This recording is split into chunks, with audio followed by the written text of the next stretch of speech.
G'day YouTubers, and today just going to go through a very quick video on fitting the 15-inch big brake rotor kit for XL models.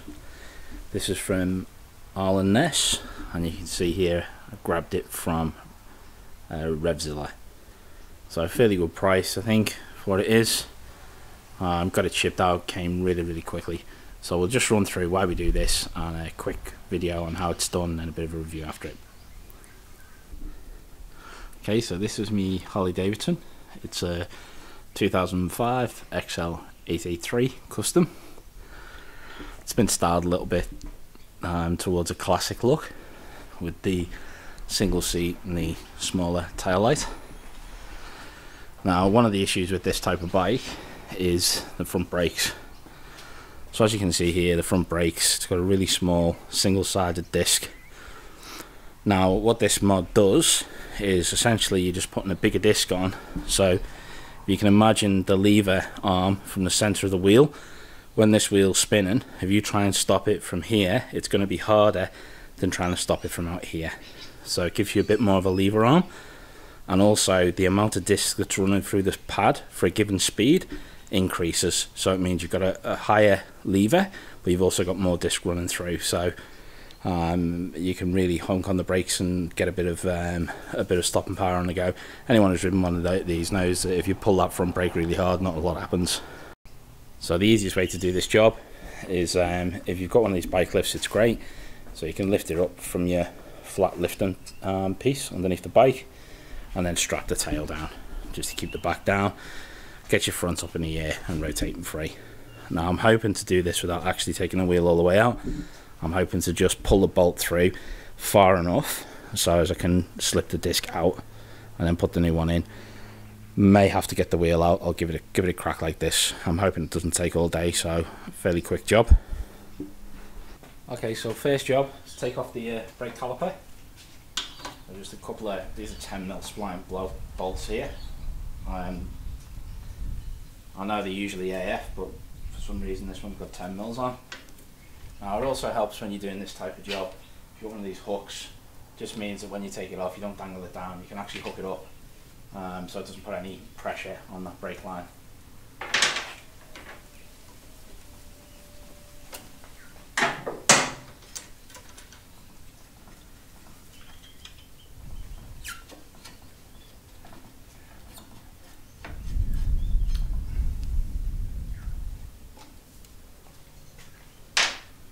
Okay, now that we've got the caliper off, we can start looking at these spline bolts here. Now these are Loctited in, so they can be quite tight. And we're doing this first because we want the wheel to be stable, so we don't want to start taking the wheel nut off until we've undone these.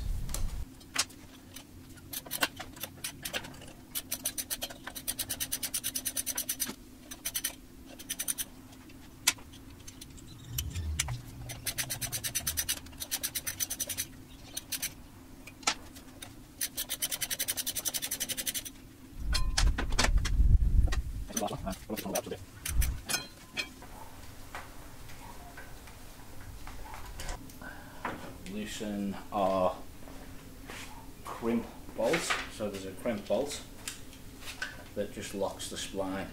So you loosen that up.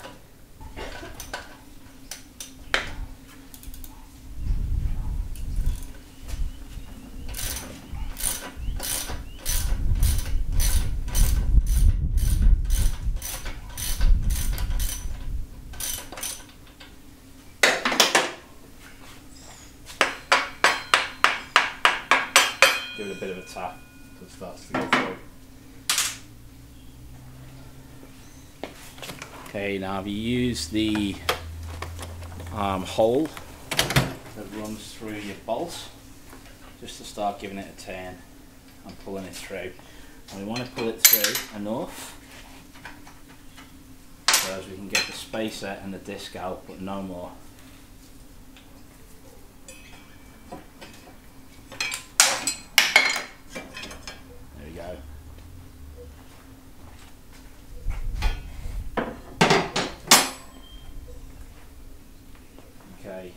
So your new disc, you want to make sure that these dish parts, that's where the bolts sit, so that's to the outside, and then the flat plate goes to the inside.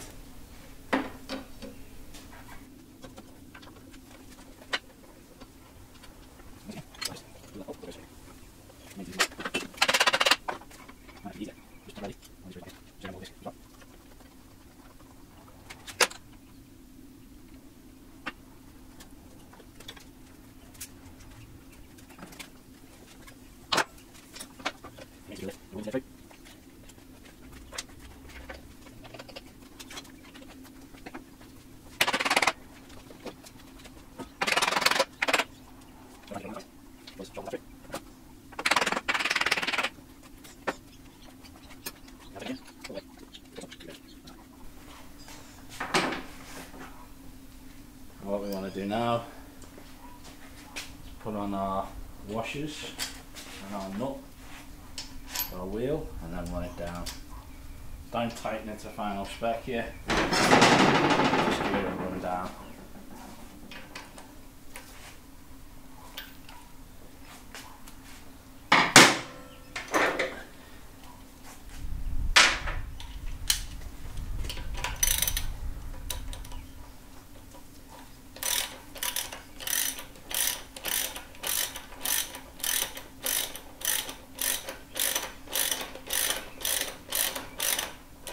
Okay, once you've run it down, not tighten to final spec, just run down.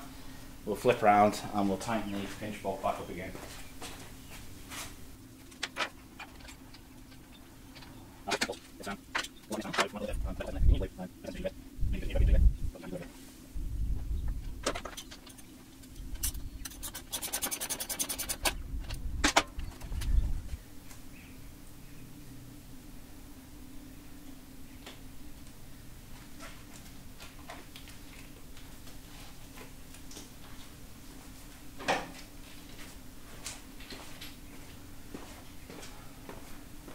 Okay, so we want to do our torque settings.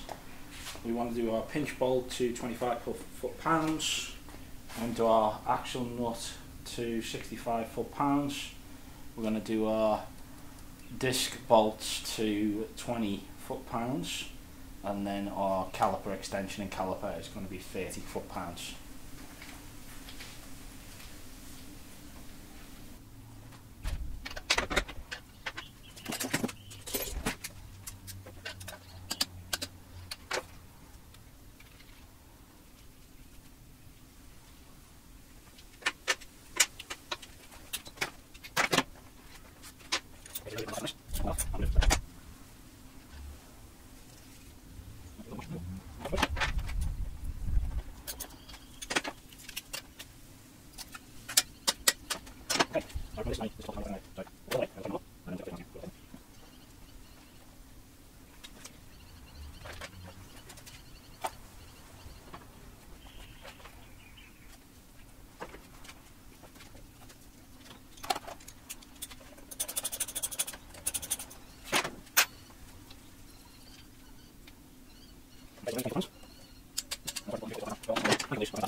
Okay, that's all of them on. So the next job is to extend out the caliper. So that's this piece here, really nice little billet piece. Just bolts in where your caliper would have bolted to, and then your caliper bolts to it. They do provide the bolts for this job.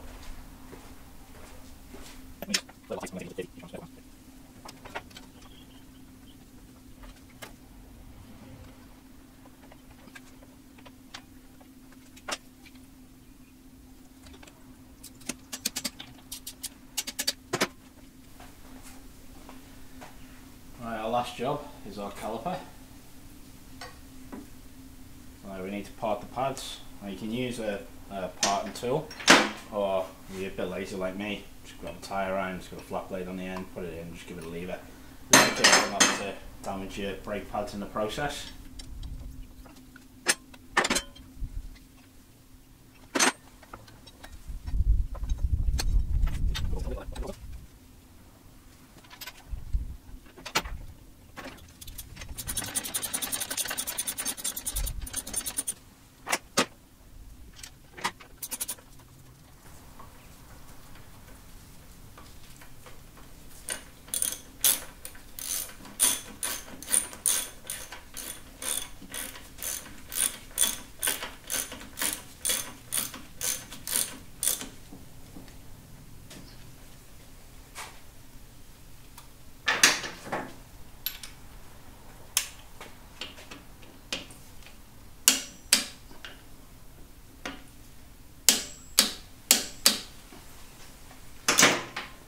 And that's the job. Only thing to do now is give it a test drive.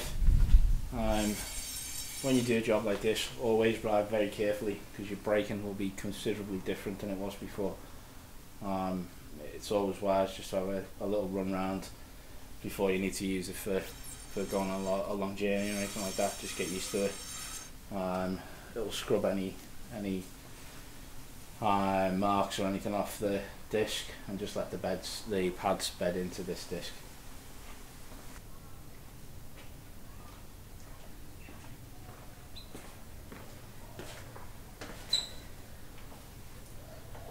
Okay, so I've been out, done a test drive on it, and what can I say?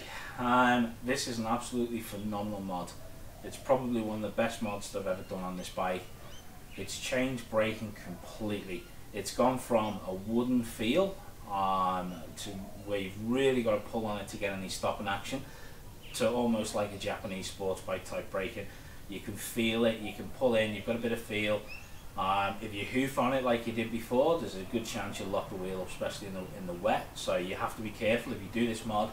Ride it for a couple hundred kilometers easy until the pads bed into the disc, until you've got the full braking and you get used to it. But it really is good. Great amount of feel, great amount of stopping power, and I'm really looking forward to getting out there and riding this bike now with this Arlen Ness big rotor kit. Thank you very much for watching.